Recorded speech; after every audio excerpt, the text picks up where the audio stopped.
Broadcasting the most part of the fastest game in the world. So strap on your lids and lace them up, Brooke. You're listening to the BarnChirpers Hockey Podcast. Take a lap. Yeah.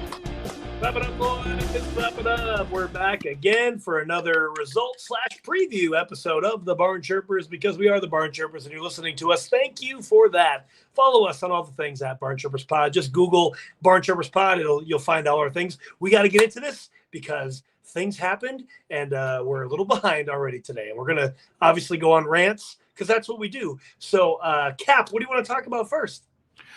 Okay, I want to throw this out because I'm not sure you've had a chance, and I don't want it to get buried underneath the conference finals matchups. But the Walter Cup, the first ever Walter Cup, has started. We have PWHL Boston squaring off against PWHL Minnesota, and if you had that matchup at the beginning of the season, here's your money, because I don't think anybody had Boston getting in there. Minnesota for sure. Minnesota was a wagon. Yeah. I got to be honest. I thought the matchup that we got in the previous round was going to be the Cup final, Toronto versus Minnesota. I thought that was going to be the deal. But no, we have Boston up 1 on Minnesota. Taylor Heisey, though, I want to give her flowers here. She showed up big in the comeback playoff victory against Toronto, especially in the game 5. She scored 2 goals, and then she scores 2 goals again in game 1 of the Walter Cup Finals. So Taylor Heisey looking every bit the number 1 overall draft pick. Game 2 is tonight. If this comes out, hopefully I get this out in time. This game 2 is tonight in Boston. So I just wanted to make sure that gets out there into the world that the Walter Cup final has begun. PWHL, fantastic hockey, spicy hockey going on.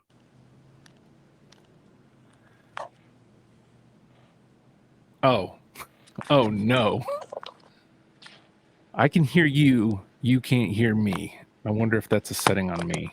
Let me make sure. You can see me. You just can't hear me.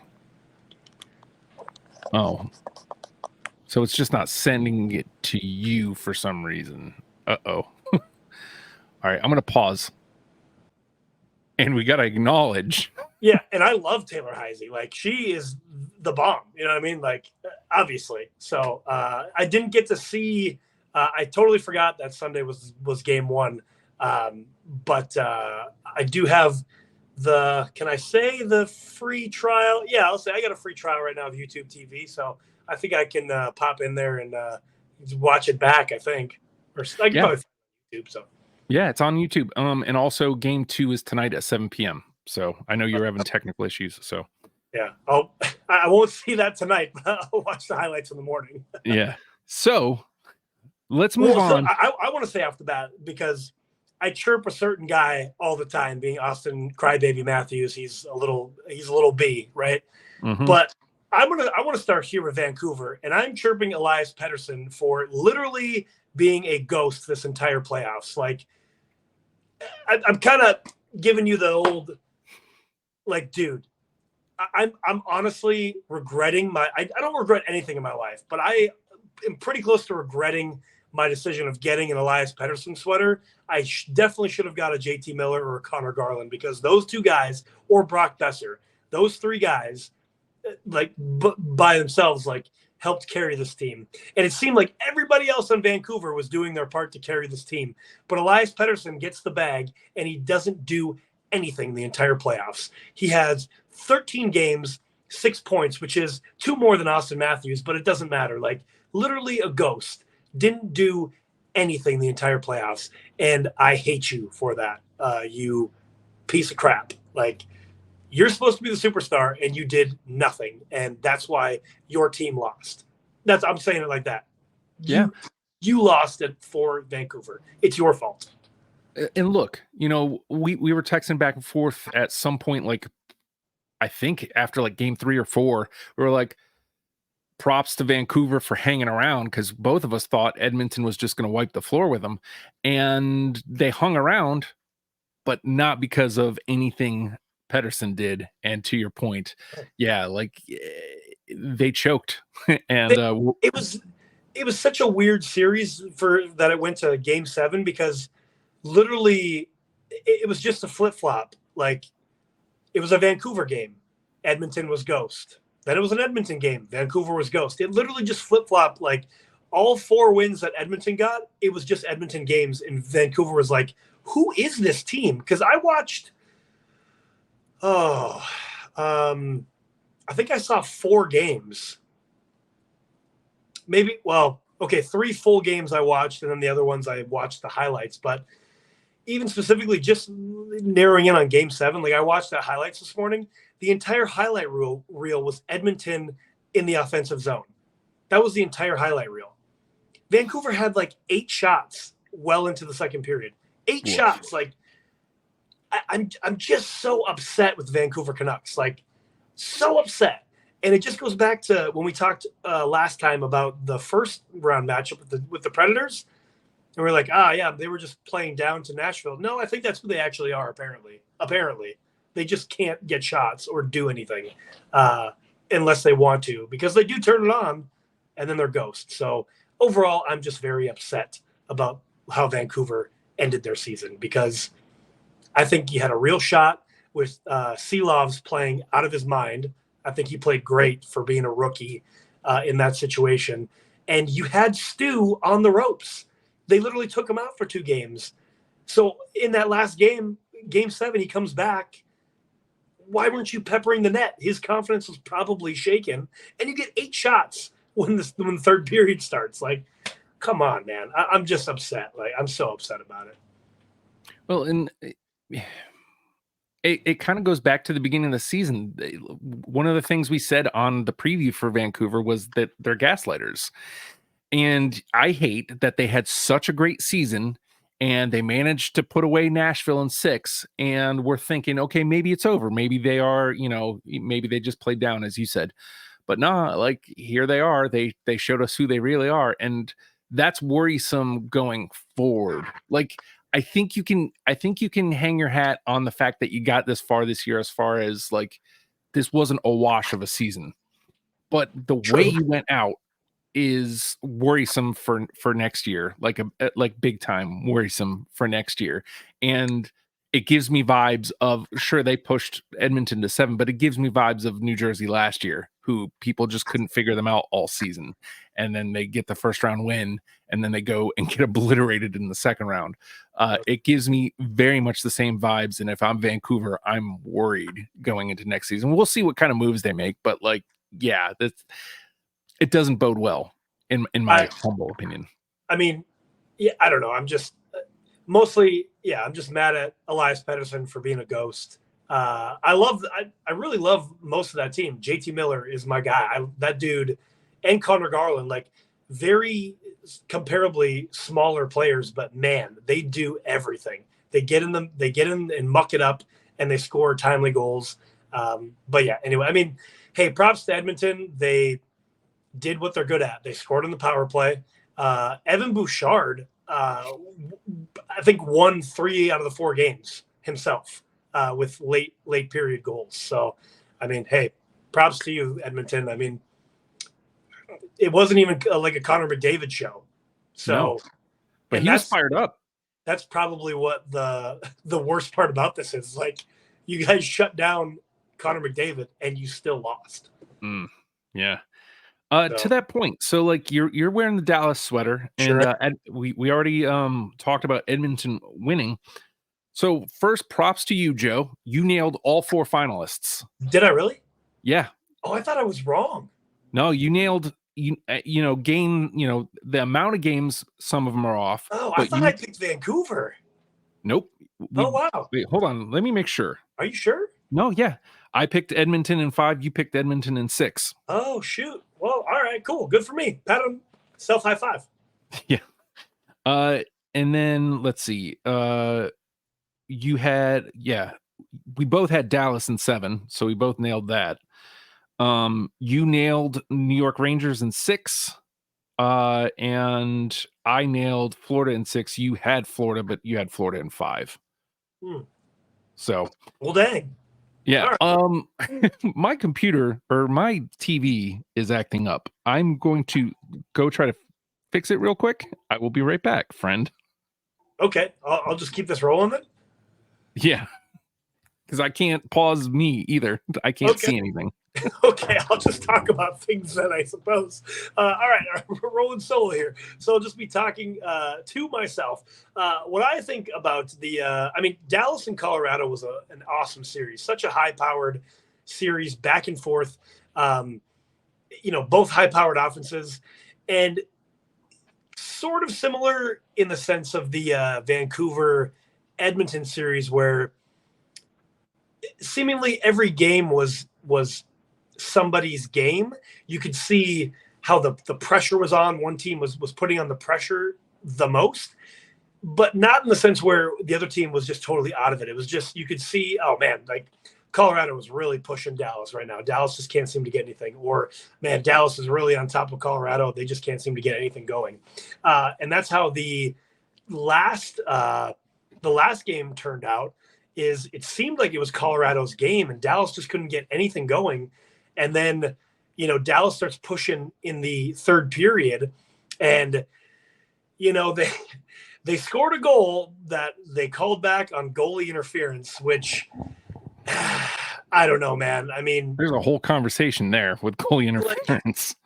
The way, and even like the entire announced team and even the TNT group was like, I mean, Duchesne is well outside the crease, and it's Georgiev who gets his stick stuck because he is coming up to play the play. Duchesne is well out of the crease, and Makar comes in, checks him into Georgiev, or even into Georgiev's stick that gets stuck, and the goal goes in. They're like, goalie interference. And I hate how Hank, being the goalie that he is, like, oh yeah, I mean, that's goalie interference. Like, no, dude, that's not goalie. No, I played goalie. Like, that's not goalie interference. Your own dude hit the guy. He wasn't even in the crease. But the point being, and Justin, while you were gone, I was just saying that sort of like the Vancouver Edmonton series, this series was similar in the sense of you could see in the games that one team was just putting the pressure on. The other team just couldn't seem to get anything going. However, the other team that was getting pressured didn't die, but they just couldn't get anything going is what it seemed like to me watching it. So now we're on that last game. So no goal. All right. So Duchesne doesn't, then all of a sudden 2 overtimes in and Duchesne gets the game winner. And I love seeing Dutchie get that game winner. And I was, when I'm watching, because Dallas, after that no goal, like there was so much pressure on Colorado. Like they were pushing them so hard. And I was like, I bet you like they're gonna score pretty soon. It took whatever from when I said that, like the extra OT. I was like, they're gonna do it. Dallas is gonna do it. And they did. So I love to see it. They kind of gave you that in your face, like, oh, that's not a goal. Okay, well we're gonna score one then for sure. Like 100% gonna score one. So yeah, Dallas moving on, and I love to see it. And I mean, Colorado is what they are. You can't just let Makar and McKinnon run the show. You got to do something else. So that's all I have to say about that. Like, they were just running the show. So what are you else going to do? I love this for Dallas because I've hated every matchup so far. Colorado came in hot after the first round. Dallas had to face Vegas in the first round, and Dallas has had I feel like even now it's not the same as Vegas last year, but they're still like flying under the radar. They're still kind of underrated. And it's like, no, they have a really quality hockey program over there. It is very good hockey, and they made good moves at the deadline. And it just seems like nobody's giving them their flowers yet. So, and Justin, I shared an interesting stat with you the other day. Dallas's rookies, okay, so Stankoven, Mason Marchment, Jason Robertson. Again, Robertson isn't technically a rookie anymore, but I'm missing one. Stankoven, Marchment, Robertson, Johnson, Thomas Harley. Gotcha. Yes. So in the playoffs, they have scored 34 points in total. 34 points. You know how many the top stars for the Toronto Maple Leafs scored, Justin? 17. and they make $30+ million. So there's my chirp to the Toronto Maple Leafs. You suck. You know it. You're never going to win anything. You suck. Steve Dangle, you suck too. Your team sucks. Steve, you're not listening to this, but even if you do and it gets past you, you don't suck. Your team sucks, though, and your choice in team suck. But anyway, so I love to see the rookies stepping up. They don't get paid big bucks, but I tell you what, they're making the big plays. So love to see that. And I'm glad Otter came back to his normal self, because that one game where Colorado blew them out, he was such a sieve in that game. Mm-hmm. And I was like, oh, my gosh, this is not going to go well. But they showed up. They showed out. And, yeah, man, moving on to the finals. Yeah. Well, speaking of showing up, like, I don't know if it ended up holding out, but I think, well, I mean, I guess it's the stat is still viable no matter what. Every single skater for Dallas has scored a point. Nice. Yeah. That's, that cannot be undervalued. That's everybody showing up for every shift.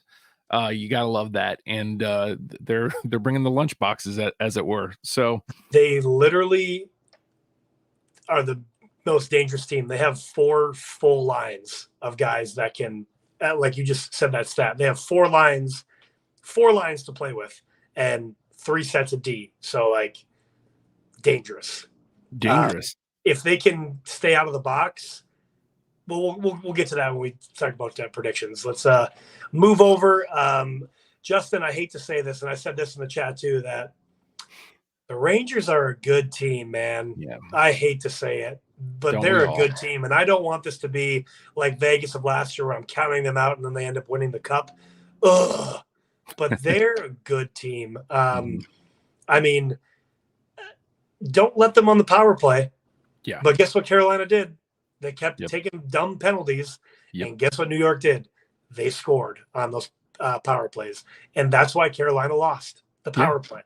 Like, literally. Oh, and also, I don't know why you left a guy just standing out in front of the net like he always does. Why would you leave Chris Kreider unguarded? What is wrong with you? For an entire period, basically. That's what he does.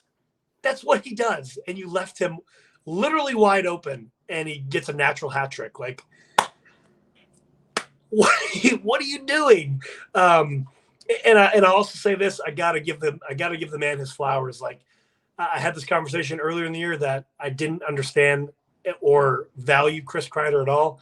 I don't necessarily know if he's going to get his jersey up in the rafters, but I mean, honestly, stick taps to you. I understand now why people jock sniff for Chris Kreider, because he's damn good. He really is. He's great at what he does. Yeah, money. You heard it here first from me. Anyway, he's money. I hate doing one of these for the New York Rangers. I hate it so much. We're pretty unbiased here on this podcast, except the New York Rangers and the Toronto Maple Leafs. We hate them. Yeah. Yep. But look, Carolina goes into the third period of Game 6, like they're making the comeback, and they're up 3-1. Joe, like this, and the one, like you said, the one thing you cannot do, you cannot go to the box. Just some atrocious penalties, like right off the jump. And like you said, leaving Kreider open, and you can't play that way. And there's so much blame to go around. Like, what happened to this defense? What happened to the shot? Like, at the beginning of that period, Carolina looked good. They looked smooth. They couldn't put the puck away, but they looked good. And then just suddenly, and I think Rod the Bod's known for this, they turtled because they had the lead. Kreider gets the first goal. They turtled and they stopped on the attack. And suddenly New York just looked perfect. Like, they just looked the way they have all year. And they just boom, boom, boom. Suddenly it's 4-3. I'm gonna say something controversial here. Because listen, I do love Rod the Bod, but I don't think he's a good coach. Or at least not for Carolina. I think he's got to go. But he just signed a contract extension, so he's there for another 5 years. But I'm looking at this now, at this collapse of a series for them. I think he's the problem. The system is the problem. So either they have to change the system or he's got to go, because it's not working. It hasn't worked. and I was hopeful for them at points during this year. Like, oh man, Carolina's killing it. And then they got the pieces finally to make a run, and they blow it. So I don't even necessarily know that I can blame the guys this year. I mean, I know I've chirped it in the past of Sebastian Aho and all those guys, but I think it's coaching. I think Rob Bob's got to go. I think he's the problem. I said that almost immediately as Kreider scores his third. I'm like, you can't do that. Like, how do you not say like, hey, don't leave him wide open in front of the net? Okay, coach, got it. I'll do that. I mean, again, tons of blame's got to get thrown around. Like what happened to Freddie? All of a sudden, he just looked awful. Like he just went from stud to terrible. Yeah, he was a sieve too, for sure. Like some beach balls. It is, again, it is what it is.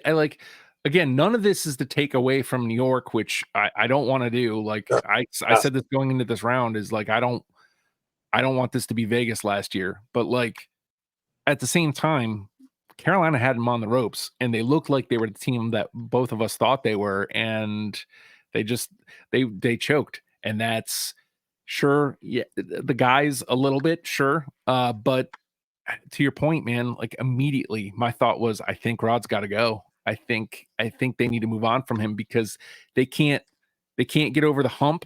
Number one, and number two, they couldn't even get to the hump this year. Yeah, now you can. I mean, you usually get to the conference finals and you get swept, so you didn't even make it that far this time.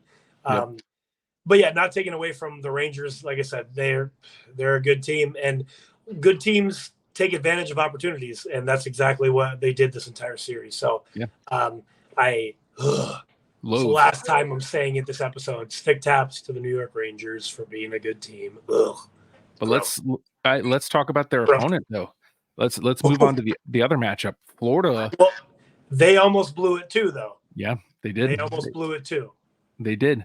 But again, good teams figure it out. And we were talking about goalie interference. I think, maybe at some point in the summer or something, once we figure out like what the schedule is going to be for us, we might have to talk about goalie interference, like it, because it might be like a whole topic there. Because another goalie interference, I think it was in either game 5 or 6 against Florida. They don't call the goalie interference, and it looks like clear cut goalie interference. Yeah. Yep. What is goalie interference? Because it seems to differ.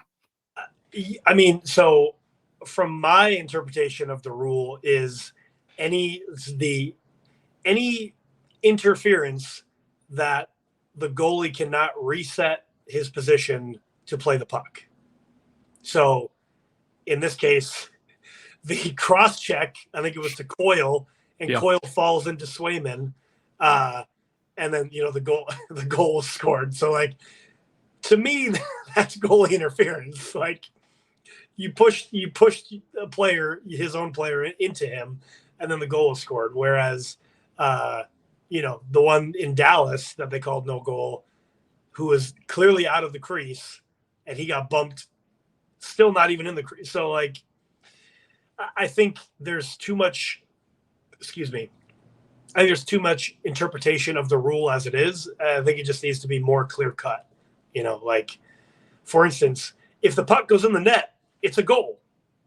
That's clear cut, right? If the puck crosses the line fully, it's a goal. Okay, goalie interference. So if you want to make it where you can't touch the goalie at all, fine, make that the rule. If you are, or go back to the crease rule. If you're in the crease, that's goalie interference. You can't be in the crease. Just make it that, honestly. Yeah. I hate to step backwards for a second, but I forgot about one thing I forgot to mention in the Carolina Rangers series, because shame on Carolina for not taking advantage of Martinook's amazing save. Like, you talk about what you said was like it crossing the line. The puck is like that far from crossing the line. Yep. Martinook just dives and knocks it out. Yeah, it was a solid. And you blow that. Yeah, you blew it. But Florida still looks dangerous. I know you said, they almost blew it. They gave up 2 games, one being where they got blew out in the first game. But I think that was more Boston just being fired up from being able to win the first round. You got 2 great goalies. So Florida's still to me dangerous, but like, I guess because Carolina didn't really show up this playoffs, so I think we're looking at as about even a matchup as you can with New York and Florida. I think so. Yeah. Again, I mean, Florida is pretty disciplined with Paul Maurice. I would say they did take a couple stupid penalties that Boston capitalized on too. But I mean, Bob, I don't think played a great series against Boston, but it was good enough, obviously, to get the win. So I think he's definitely going to have to step it up since they're. So we said this before, like Shesterkin looks human at least this year, right? We talked about that. So if Bob can get back up to that level of last year for this series, then Florida could definitely do a lot of damage quickly, I think, because Shesterkin looks pretty human. But yeah, overall, I feel it's a pretty even matchup. I think with, both teams can be dangerous on the power play. Both teams can be dangerous on 5-on-5. So,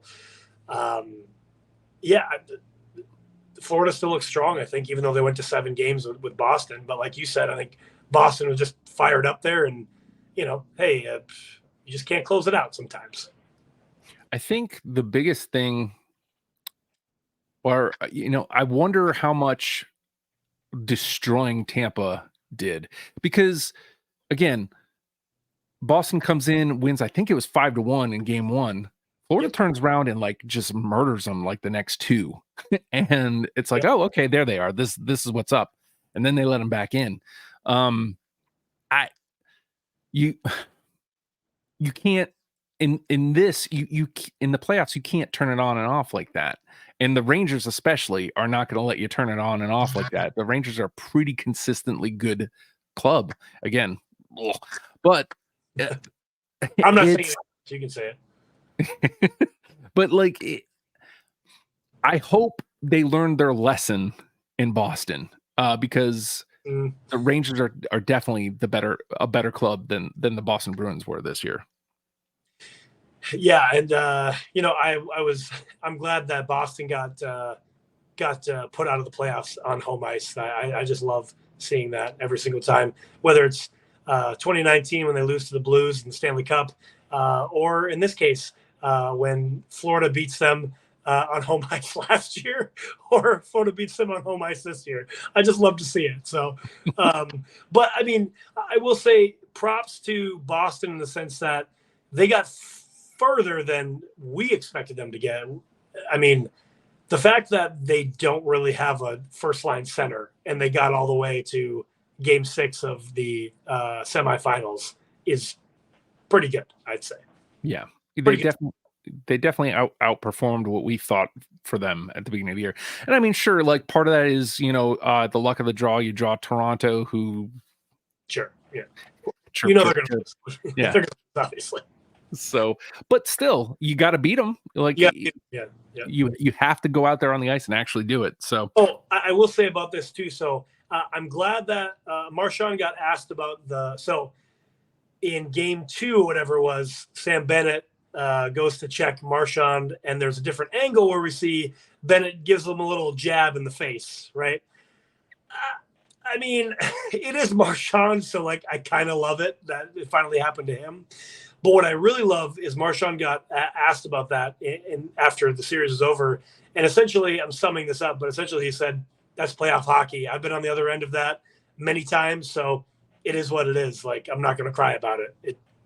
You go out there, you try to perform, and you try to hurt the other player. It's what playoff hockey is. So I'm glad that he, didn't pull any punches, if you will. He's like, yeah, I've done it before. So it is what it is. Playoff hockey, man. Yeah. No excuses, no crybabying. Like and also not hanging your head. You know what I mean? Like Toronto does every year. Hang your head, exactly. Or own it. You lost to the better team.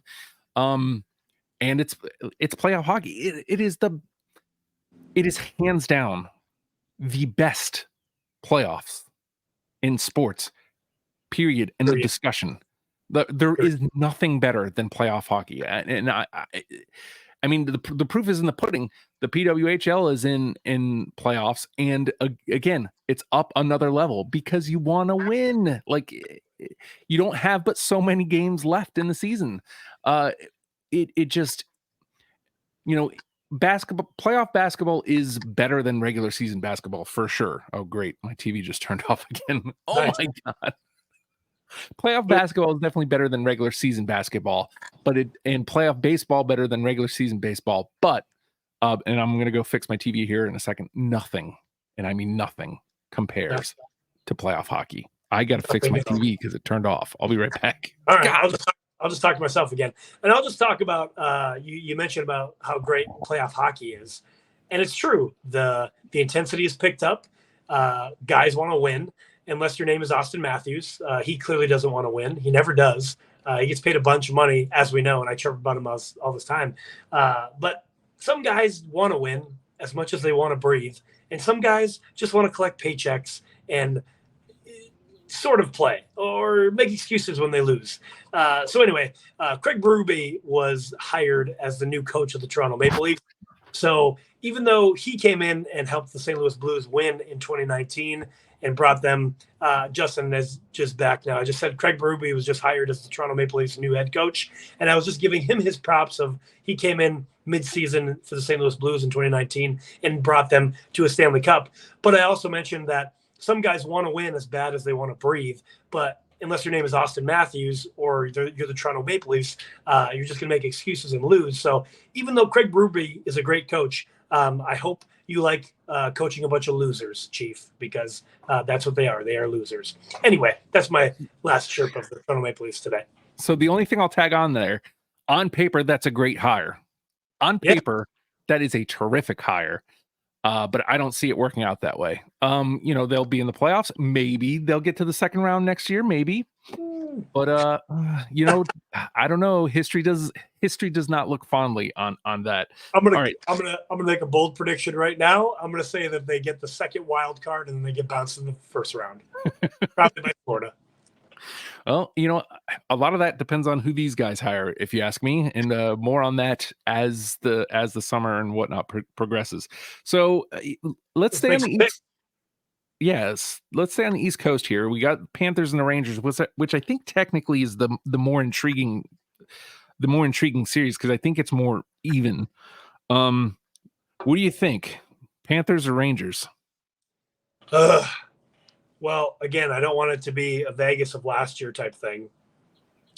So I'm not overlooking the Rangers right now. I just want to make that clear to the universe. I'm not overlooking them. I already gave them their props earlier, but I think Florida has just a whole lot of mojo right now. I think they've had it all year. They still kind of have that underdog mentality, even though they were one of the best teams in the league. I think it is going to be a barn burner, if you will. I think it's going to be a slobber knocker, if you will. I would be surprised if this didn't go 7 games, but I'm going to say Florida in 7. All right. I don't want to echo points, and I want to make it clear I'm not picking New York because they're the Rangers. Again, no need for more flowers thrown their way. They've impressed me this year, but I just think Florida's the better team. Overall, I think Florida's the better team, and I think they, we talked about stay out of the box. Can they stay out of the box? There's a lot of ifs involved, and if they don't stay out of the box, that kind of changes everything. But if we're just talking about on paper and how the playoffs have gone so far, I have to believe that Florida is the better team, and Florida's going to win in 7 games as well. So, all right, okay. Again, I hate when we pick exactly the same. Yeah, but I mean, sometimes it's just what it looks like on paper too. So right. That's just how it looks. So heading over to the West, we got Dallas Stars versus the Edmonton Oil, and I mean, on paper to me, because Edmonton's depth guys. I mean, I'll read you some stats real quick, Justin. Currently, the top point getters in the playoffs are number 1 to 5 here, okay? Leon Draisaitl, Connor McDavid, Evan Bouchard, Ryan Nugent-Hopkins, Cale Makar. So 4 out of the top 5 skaters have are Edmonton Oilers, right? Wow. Leaders in goals: Zach Hyman, Nichushkin, Leon Draisaitl, Brock Besser, Wyatt Johnson. So 2 out of the top 5 are Edmonton Oilers. Plus minus: Evan Bouchard, Chris Tanev, Matthias Ekholm, Gustav Forsling, Tyler Seguin, and your top goalies in wins: Sergei Bobrovsky, Shesterkin, Otter, Skinner. So I'm naming off a lot of Oilers. There's also some Dallas Stars in there, but my point is Edmonton has a top line and a little bit of a second line. I said it earlier, Dallas has 4 lines that can murder you. So I don't think it's going to be easy by any means, but on paper, Dallas has a better squad. They have a better back end. They have a better goalie. So I'm saying Dallas, and again, I don't think it's going to be easy, but I'm saying Dallas in 6. All right. I mean, how many minutes can you play Leon Draisaitl and Connor McDavid? Right. Are you going to play him 30 a night? Yeah. I mean, it's funny because you were talking about like depth, and technically speaking, they have some Henrique, Perry, but they haven't shown up yet. So, I mean, is this where they show up? Do they finally show up here? And Henrique is out. Henrique's out with like a high ankle sprain. Perry didn't even play Game 7. So I missed that. He was healthy scratched. I mean, again, I gave Bouchard props earlier. Like I said, he won, I think, 3 out of the 4 games in Vancouver. So solid D guy there. But, I mean, Darnell Nurse hasn't really done anything, at least of note. I mean, he's probably done some little things, but he hasn't done anything of note. CC hasn't. I think CC scored 1 goal in that series. I don't even know who their other defensemen are. Oh, Ekholm, like, obviously I named him as top plus minus, but okay, so three guys on the back end, and Stu Skinner, who had a good year and then kind of faltered in that Vancouver series. So what are you going to get out of there? While we know Otter is pretty solid. So that's the point I was going to make is I think maybe if Edmonton ran through Vancouver, I think you have a better chance here, but they went 7, and they may have just shot their shot there. They may have exhausted all options. I'm not picking against Dallas because I can't. Like, I picked them at the beginning of the year to go to the Cup. I think I picked them to win the Cup. I think I know it was Carolina, Dallas. Yeah, I picked Carolina. Dallas. So I'm going Dallas again. You already said 6. I feel like 5 is disrespectful to Edmonton, but I think it's going to be a tough 5. I think Edmonton may have run out of gas. Again, maybe I'm wrong. Hope I'm wrong, but Dallas just has not quite a team of destiny, but like just something about them. I mean, Dallas could very well. I would laugh so hard if they swept, but there's possibility that they could sweep because of how good they are. Yeah. I think so. Yeah, man. Well, we'll see how that pans out. So we're both saying Dallas and Florida in the Stanley Cup. Yeah. That would be a hell of a cup. I'm for it. I am so for it. I mean, even just think of, obviously it'd be great if a Canadian team was in the cup, but that's never going to happen in this next 10 years, I'm sure, because Canada sucks. Just kidding. I don't really mean that. I'd more so just chirping Toronto, of course. But another Southern Cup final would be interesting 2 years in a row. Yeah. Again, like it is funny how my views on this have changed since doing this show. Like, I'm very, crazily enough, very okay with that. Okay. For sure. So you got anything else? You want to pull the goalie and talk about a couple things? Well, I do want to. I want to throw this out there. I know I go Homer a lot. No way. Doing it right now. Sad Devils fan, but I think Woodcroft's our guy. I think he should be. I think I said that before too, that he's a younger coach and a young squad. I mean, look what he did with Edmonton for all those years. Like, brought him into the playoffs almost every single year. Like, Yeah. So brought him cup runs. So I think I think Woodcroft's a good coach. I think he'd fit in well in New Jersey. I think that's what we need next. We need the guy who can get us to the playoffs every year. I hope between our core and who we may be pulling in the net, that we have the ability to win a cup. It's just whether we're seasoned enough yet. And to me, I don't think so. We'll see how the offseason goes. But I'm putting a stamp on it. I want Woodcroft to be our guy, and I'm also putting a stamp on this. Devil's Reddit is hot for UC Saros. Oh, I like the move. Don't get me wrong, but I think the ask is going to be too much.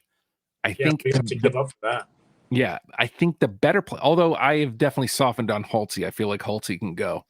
I feel like the better move. And hear me out on this. It seems like he isn't going to be on the move, but Swayman's going to be asking for a lot of money here. Well, I think Allmark is gone. I think that exactly. I think Allmark is the guy that we should be going after because we won't have to have him as long. We do have goalies in the pipeline. They just need seasoning. They just need some time. Jake Allen has proved that he can be a solid 1B kind of guy. So I think Allmark and Allen next year gives me hope that we could make the playoffs. I agree. Yeah, I mean, a solid Tendy like Allmark, if you guys could get him, he's definitely going somewhere. He's not staying in Boston, that's for sure. Like, Swayman's the guy. They proved that with this playoff run. Like, he played every game. So, Allmark is definitely gone. One thing, too, I don't know if you knew this, but the Devils did re-sign Curtis McDermott for, I think, 3 years, 1.75 or something like that. Yep. So they're keeping the beef on the team, which is good. And we'll come back to that in a second because obviously we know Rempe in New York. I feel like Buffalo is going to make a move to bring somebody in. We know Reeves is in Toronto. And a trade just happened. Ryan McDonough is going back to the Tampa Bay Lightning from Nashville in return for a 2025 second-round pick and a 2024 seventh-round pick. Tampa Bay also gets a 2024 fourth-round pick, probably for salary cap reasons. But the beef seems to be heading back over to the East. So Buffalo's got to beef up. I mean, literally everybody else has got to beef up now. I mean, Pittsburgh's got to beef up. Washington's got to beef up. Toronto's got to beef up. Hell, Boston has to beef up. They got to bring some. I guess McAvoy is pretty beefy, but anyway, it looks like the East is getting the big boys again. Yeah, and that was the knock on New Jersey, and we saw it in the playoffs. Toronto just didn't have the fight. It was proven throughout the course of the year that they didn't. But right. You have a guy scoring 70 goals. It's they're going to be able to beat some teams with somebody scoring that much. So, How many did you score in the playoffs? So I'm just curious. How many did you score? How many? Was it? Chirp. Okay. He's home. He's golfing. Good thing those 69 goals carried over to the playoffs, right? Uh-huh. What was I going to say? Oh, and even to the point of like Boston needs to get somebody beefy. Like when that Bennett hit happened to Marchand in front of the benches, like nobody did anything because they don't have anybody to do anything. Yeah. It's like you don't have Chara anymore, so somebody's got to do something. I mean, Pasta did throw down, so I mean, hey, just stick taps to that. But anyway, everybody's got to get beefy in the East because all those big boys are out there going to be smashing people. We love to see it. You know what I mean? As long as it's not like, as long as it's purposeful gooning, like we always say, as long as it's purposeful, then we're for it. So yeah, exactly. And guys got to keep their heads up. That's part of it. You got to keep your head up. Got to keep your head up, kid. So with that said, we'll be back when this round is done. We'll talk about the Stanley Cup, and maybe we'll have a guest when we talk about the Stanley Cup. Let's hope. That would be awesome. But that'll be a little teaser there. We'll put that in the universe. So until next time, speaking of keep your head up, do that. Keep your head up, play to the whistle. Stick taps and sellies, boys. Clap it up. Yeah.